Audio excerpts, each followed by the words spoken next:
Breaking news తెలంగాణలో మరో పథకానికి అధికారులు ఫోకస్ చేస్తున్నారు. ప్రభుత్వం త్వరలోనే ఈ పథకాన్ని ప్రజల్లోకి అమలు చేసే విధంగా ప్లాన్ చేస్తోంది. అది ఇందిరమ్మ ఇళ్ల విషయం. పేదల ఇంటికలకు సంబంధించిన అంశం. ఇందిరమ్మ ఇళ్ల పథకంపై ప్రభుత్వం స్పెషల్ ఫోకస్ పెట్టింది. దసరా పండుగ నాటికి ఇళ్ల పథకానికి శంకుస్థాపన జరిగేలాగా ప్రభుత్వం ప్లాన్ చేస్తోంది. అర్హుల గుర్తింపు ఎలా అనే దానిపై అధికారులు కసరత్తు చేస్తున్నారు. లబ్ధిదారుల ఎంపిక కోసం మార్గదర్శకాలపై అధ్యయనం కూడా జరుగుతోంది. ఇక ఏపీ మధ్యప్రదేశ్లో అమలవుతున్నటువంటి విధానానిపై తెలంగాణ అధికారులు తెలంగాణ ప్రభుత్వం స్టడీ చేస్తోంది. ఇక 3 నెలల టైంలో లబ్ధిదారుల ఎంపిక సాధ్యమా అనే ఒక ప్రశ్న కూడా ఉత్పన్నమవుతుంది ఇక్కడ. ఇక ఏటా 4.5 లక్షల ఇళ్లు మంజూరు కాబోతున్నట్టుగా ఇప్పటికీ రాష్ట్ర ప్రభుత్వం ప్రకటించేసింది. ఏటా 4.5 లక్షల అంటే 4.5 లక్షల ఇళ్లతో పాటుగా ప్రతి నియోజకవర్గానికి ఏటా 3,500 ఇండ్లకు సంబంధించి నిర్మాణం చేపట్టే విధంగా ఇప్పటికే రాష్ట్ర ప్రభుత్వం ఒక ప్రత్యేకమైనటువంటి ప్రణాళిక రూపొందించుకొని ఉంది. కానీ దాంట్లో అర్హులను గుర్తించడం ఎలా అనే విషయమే కొంత అధ్యయనం చేస్తోంది, దాని మీద స్టడీ చేస్తోంది. ఇక ఇందిరమ్మ ఇళ్ల కోసం ఇప్పటివరకు 82,82,000 దరఖాస్తులు వచ్చాయి. ఇటీవల కాలంలోనే సంబంధించి ప్రజావాణి పేరిట ప్రజాపాలనలో ఒక ప్రత్యేకమైనటువంటి ఫారాన్ని నింపి ప్రభుత్వ అధికారులే నేరుగా మన గ్రామ పంచాయతీ కార్యాలయాలు కావచ్చు, మున్సిపాలిటీ వార్డులో కావచ్చు, వాళ్ళే వచ్చి సమస్యల వినతి పత్రాన్ని కూడా తీసుకున్నారు. సో ఈ నేపథ్యంలో ఇల్లు లేని వారి సంఖ్య రాష్ట్ర వ్యాప్తంగా 82,80,000 మంది ఇల్లు కోసం దరఖాస్తు చేసుకున్నారు. మరి వీరందరికీ ఏ రకంగా అర్హత కల్పిస్తారు, ఎటువంటి అర్హత ఒక కండిషన్స్ పెట్టబోతోంది ప్రభుత్వం అనేది మాత్రం కొంత చూడాల్సిన అవసరం అయితే ఉంది. ఇక ఇళ్ల నిర్మాణ ప్రగతి ఆధారంగా నిధుల విడుదల ఉండబోతుందట. ఇక ముందస్తుగా లబ్ధిదారుల డబ్బు చెల్లింపుపై పరిశీలిస్తోంది రాష్ట్ర ప్రభుత్వం. ఇక ప్రతి నియోజకవర్గానికి 3,500 ఇళ్ళు అంటే 3,500 ఇండ్లు ప్రతి నియోజకవర్గానికి ఏటా వాళ్ళు ప్రకటించబోతున్నారు.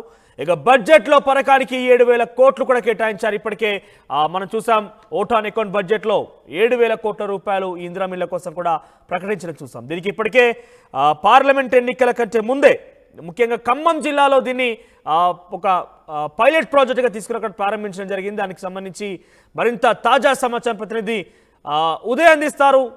ఉదయ్, సో ఖమ్మంనే పైలట్ ప్రాజెక్టుగా తీసుకొని ఇప్పటికే ఈ ఇందిరమ్మ ఇళ్లకు సంబంధించి అక్కడ ఆవిష్కృతం చేయడం జరిగింది. సో ఇంకా పూర్తి స్థాయిలో గైడ్లైన్స్ కండిషన్స్ రాలేదు. కానీ సో ఎట్లా ఉండబోతోంది అక్కడ పరిస్థితి ఏంటి, అప్డేట్స్ ఎలా ఉన్నాయి? కాంగ్రెస్ 6 గ్యారెంటీల అమల్లో అత్యంత ముఖ్యమైనటువంటి హామీ ఇళ్ల నిర్మాణ పథకం ఇందిరమ్మ ఇళ్ల పేరిట ప్రభుత్వం రాష్ట్ర వ్యాప్తంగా ఉన్నటువంటి నిరుపేదలకు ఖచ్చితంగా పక్కా ఇల్లు నిర్మించి ఇస్తామని చెప్పి గతంలోనే ఒక ప్రామిస్ అయితే చేసింది. సో ఆ ప్రామిస్ ను నిలుపుకోవడం కోసం ప్రస్తుతం దానికి సంబంధించినటువంటి మార్గదర్శకాల రూపకల్పన కోసం ప్రభుత్వం తీవ్రమైనటువంటి కసరత్తు చేస్తుందని చెప్పుకోవాలి. అందులో భాగంగా ఇందిరమ్మ ఇళ్ల పథకానికి సంబంధించినటువంటి విధి విధానాలు, మార్గదర్శకాల రూపకల్పన కోసం ప్రభుత్వం అంతా కూడా కసరత్తు చేస్తుంది. ప్రభుత్వ యంత్రాంగం ప్రధానంగా గృహ నిర్మాణ శాఖ మంత్రి పొంగులేటి శ్రీనివాస్ రెడ్డి సారథ్యంలో పూర్తి స్థాయిలో సంబంధిత శాఖ అధికారులు, ఉన్నతాధికారులు అంతా కూడా ఇప్పటికే పలుమార్లు భేటీ అయ్యారు. ఏ విధంగా ఇళ్ల నిర్మాణానికి సంబంధించినటువంటి లబ్ధిదారుల ఎంపిక ప్రక్రియ ఏ విధంగా ఉండాలని చాలా ప్రెస్టీజియస్ ఇష్యూగా రాష్ట్ర ప్రభుత్వం కూడా భావిస్తుంది. ఇప్పటికే సంబంధించిన శాఖ సెక్రటరీలు కూడా అర్హుల ఎంపిక ప్రక్రియ ఏ విధంగా ఉండాలన్న ఆలోచనలు ఇప్పటికే సమీక్షలు నిర్వహిస్తున్నారు. అందులో భాగంగా ఆంధ్రప్రదేశ్, మధ్యప్రదేశ్ లో ఈ హౌసింగ్ స్కీమ్ ని కూడా ఇప్పటికే పరిశీలిస్తున్నారు. ఆయా రాష్ట్రాల్లో గత ప్రభుత్వాలు చేపట్టినటువంటి హౌసింగ్ స్కీమ్ ఏ విధంగా ఉంది, నిజంగా అర్హులకు ఇల్లు చేరాయా లేదా, లబ్ధిదారుల ఎంపిక ప్రక్రియ ఎటువంటి మార్గదర్శకాలు ఉంటే బాగుంటుంది, క్షేత్రస్థాయిలో ఎటువంటి విభేదాలు తలెత్తకుండా, ఘర్షణలు తలెత్తకుండా పూర్తి స్థాయిలో ఒక సంతృప్తమైనటువంటి వాతావరణం ఇళ్ల నిర్మాణ ప్రక్రియతో పాటు లబ్ధిదారులకు ఎంపిక ప్రక్రియ కూడా చాలా సాఫీగా జరగాలని ప్రస్తుతం రాష్ట్ర ప్రభుత్వం భావిస్తుంది. అందులో భాగంగానే మంత్రి పొంగులేటి శ్రీనివాస్ రెడ్డి స్వయంగా ఆంధ్రప్రదేశ్ తో పాటు మధ్యప్రదేశ్ రాష్ట్రాల్లో ఆయా ప్రభుత్వాలు చేపట్టినటువంటి గృహ నిర్మాణ శాఖ సారథ్యాలు చేపట్టినటువంటి ఇలా లబ్ధిదారుల ఎంపిక ప్రక్రియను పరిశీలించాలని ఇప్పటికే అధికారులకు ఆదేశించాలి. సో అధికారులు కూడా ఏపీ, మధ్యప్రదేశ్ లో చేపట్టినటువంటి హౌసింగ్ స్కీమ్ తో పాటు లబ్ధిదారుల ఎంపిక ప్రక్రియను దగ్గరుండి పూర్తి స్థాయిలో పరిశీలన జరగబోతున్నారు. అయితే ప్రధానంగా తెలంగాణలో అత్యధిక స్థాయిలో నిరుపేదల సంఖ్య నేటికి కనిపిస్తున్నది. దాదాపు 90 లక్షల మందికి పైగా రేషన్ కార్డులకు సంబంధించినటువంటి అంశాలు దాదాపు 82.82 లక్షల దరఖాస్తులు ఇప్పటికే ఈ పక్కా ఇళ్ల కోసం ప్రభుత్వానికి వచ్చి ఉన్నాయి. సో అర్హుల లబ్ధిదారుల ఎంపిక ప్రక్రియ కూడా కత్తి మీద సాములా మారిపోతుంది. ఎందుకంటే ప్రతి నియోజకవర్గంలో, ప్రతి గ్రామంలో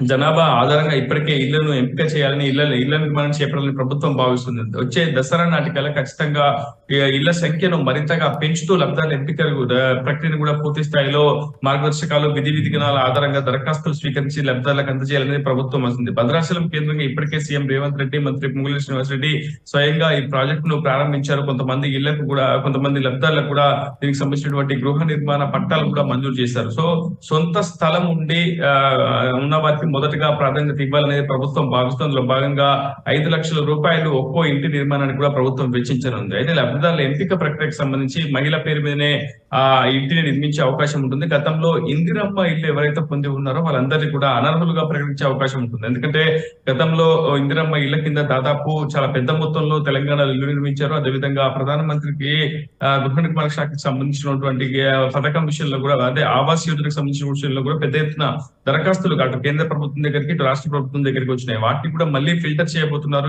అంటే పూర్తి స్థాయిలో లబ్ధాల ఎంపిక ప్రక్రియకు, అర్హుల ఎంపిక ప్రక్రియకు మార్గదర్శకాలు విధి విధానాల రూపకల్పనకు ప్రస్తుతం ప్రభుత్వం యత్నం చేస్తుంది. అందులో భాగంగానే ఏ గ్రామంలో ఏ విధమైనటువంటి పరిస్థితులు ఉన్నాయి, సొంత జాగా ఉన్న వాళ్ళకి మొదటి ప్రాధాన్యత ఇస్తే ఏ విధంగా ఉంటుంది. గతంలో సొంత జాగా లేని వాళ్ళకు కూడా జాగా ఇచ్చి మళ్ళీ ఇంటి నిర్మాణానికి ప్రభుత్వం ఒక ప్రామిస్ కూడా చేసి ఉంది. సో ఆ హామీని కూడా నిలబెట్టుకోవాలి. కాబట్టి కొన్ని ఏరియాలో ఒక విధమైనటువంటి విధానాలను రూపొందించే అవకాశం అయితే కనిపిస్తుంది. ఏదేమైనప్పటికీ దాదాపు స్లాబ్ సిస్టమ్ ఆధారంగానే ఈసారి కూడా, అంటే గతంలో కాంగ్రెస్ హయాంలో ఇందిరమ్మ ఇళ్లను ఏ విధంగా నిర్మించారో అదే నిర్మాణంలో ప్రగతి పదాన్ని బేస్ చేసుకుని, అంటే slab system, basement level, pillar level, slab level, ఈ స్థాయిలో దశల వారీగా లబ్ధిదారులకు రుణం మంజూరు చేసే అవకాశం అయితే ఉంటుంది. పూర్తి స్థాయిలో 5 లక్షల రూపాయలు, అంటే ఇంటి నిర్మాణం పూర్తయ్యే వరకు ప్రభుత్వం ఆ భారాన్ని అయితే భరించి లబ్ధిదారుకి ఇల్లుని మంజూరు చేసే అవకాశం అయితే ఉంటుంది. సో చాలా పకడ్బందీగా ప్రణాళికలు రూపొందించాలి. విధి విధానాలు, మార్గదర్శకాలు కేవలం అర్హులకు మాత్రమే అందేలా నిర్మించిన ఇళ్లను అర్హులు మాత్రమే అందేలా మాత్రం భావించాలి. ఇప్పటికే మంత్రి పొంగులేటి శ్రీనివాసరెడ్డితో పాటు సీఎం రేవంత్ రెడ్డి ప్రత్యేకంగా ఈ శాఖపై దృష్టి సారించారు. సుమారు 7,500 కోట్ల బడ్జెట్ ఇప్పటికే అటు దీని కోసం కేటాయించినటువంటి పరిస్థితి ఉంది. సో ఖచ్చితంగా దసరా నాటికల్లా పూర్తిగా రాష్ట్ర వ్యాప్తంగా ఒక్కో నియోజకవర్గంలో 3,500 ఇళ్లను నిర్మించి లబ్ధాలకు అందించాలని ప్రభుత్వం భావిస్తుంది. మనోజ్. రైట్ ఉదయ్, ఓవరాల్ గా రాష్ట్ర వ్యాప్తంగా వారిచ్చినటువంటి హామీ మేరకు 6 గ్యారెంటీలో కీలకమైనటువంటి హామీ పేదలకి ఇంటికల సాకారం చేసేటువంటి హామీ ఇందిరమ్మ ఇళ్ల పథకం. అయితే ఇందిరమ్మ ఇళ్లకు సంబంధించి ఇప్పటికే పైలట్ ప్రాజెక్టుగా భద్రాచలంలో ప్రారంభించడం జరిగింది. అక్కడ ముఖ్యమంత్రి రేవంత్ రెడ్డి, సంబంధిత శాఖ మంత్రి పొంగులేటి శ్రీనివాసరెడ్డి అక్కడ ఇనాగ్రేట్ చేశారు. సో ప్రస్తుతానికైతే దీని అధ్యయనం కొనసాగుతోంది. ఏపీ, మహారాష్ట్రలో జరిగినటువంటి ఇండ్ల పంపిణీ కార్యక్రమంలో ఎటువంటి గైడ్ లైన్స్ రూపొందించారు, ఎటువంటి అంశాలు వాళ్ళు పొందుపరుచున్నారు, వాటి విషయంలో కూడా అధికారులు స్టడీ చేస్తున్నారు. సో ఓవరాల్గా ప్రస్తుతానికైతే ఇటీవల ప్రవేశపెట్టినటువంటి ఓట్ ఆన్ అకౌంట్ బడ్జెట్లో 7,000 కోట్ల రూపాయలు ఇందిరమ్మ ఇళ్ల కోసం కేటాయించడం జరిగింది. అది ఫుల్ బడ్జెట్లో, ఇప్పుడు ప్రవేశపెట్టేటువంటి ఈ ఫుల్ బడ్జెట్లో మరింతగా రెట్టింపు అయ్యే అవకాశం కనబడుతోంది. సో ఓవరాల్గా ప్రతి నియోజకవర్గానికి ఏడాదికి 3,500 ఇల్లు పంపిణీ చేసే విధంగా రాష్ట్ర ప్రభుత్వం సన్నాహాలు రూపొందిస్తోంది. సో ఓవరాల్గా ఇటీవల వాళ్ళు సమస్యల కోసం ప్రజావాణి కార్యక్రమం ఏదైతే బృహత్తరంగా రాష్ట్ర వ్యాప్తంగా చేపట్టారో ఆ కార్యక్రమంలో ప్రజాపాలన దరఖాస్తు ఫారం మీద సుమారుగా వారు ఇందిరమ్మ ఇళ్ల కోసం దరఖాస్తు చేసుకున్న వారు 82 లక్షల మంది ఉన్నారు రాష్ట్ర వ్యాప్తంగా. సుమారుగా 82 లక్షల గృహాలు ఇంకా ప్రభుత్వం అంటే అందరూ నిరాశ్రయులుగా లేకుంటే ఇల్లు కావాలని కోరుకున్న వారుగా ఉన్నారు.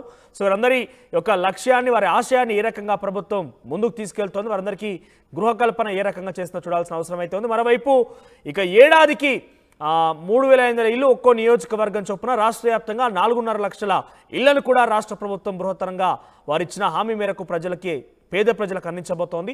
సో ముఖ్యంగా గతంలో ఏ రకంగా అయితే ఇందిరమ్మ ఇల్లు కాంగ్రెస్ పార్టీ ప్రభుత్వం ఆ పథకాన్ని తీసుకొచ్చినప్పుడు దశల వారీగా, అంటే పిల్లర్ బేస్మెంట్ పూర్తయిన తర్వాత కొంత అమౌంట్, ఆ తర్వాత పిల్లర్లు, తర్వాత గోడలు, ఇవన్నీ అంటే ఒక డిజైన్ రూపకల్పన చేసి ఒక్కో స్టెప్ ఆధారంగా 5 లక్షల రూపాయలు ఒకేసారిగా ఇవ్వకుండా వాళ్ళ నిర్మాణం ప్రగతిని బట్టి, వాళ్ళ నిర్మాణం యొక్క స్టెప్ బై స్టెప్ ప్రాసెస్ బట్టి కొంతగా లబ్ధిదారులకు చేకూర్చే అవకాశం కనబడుతోంది.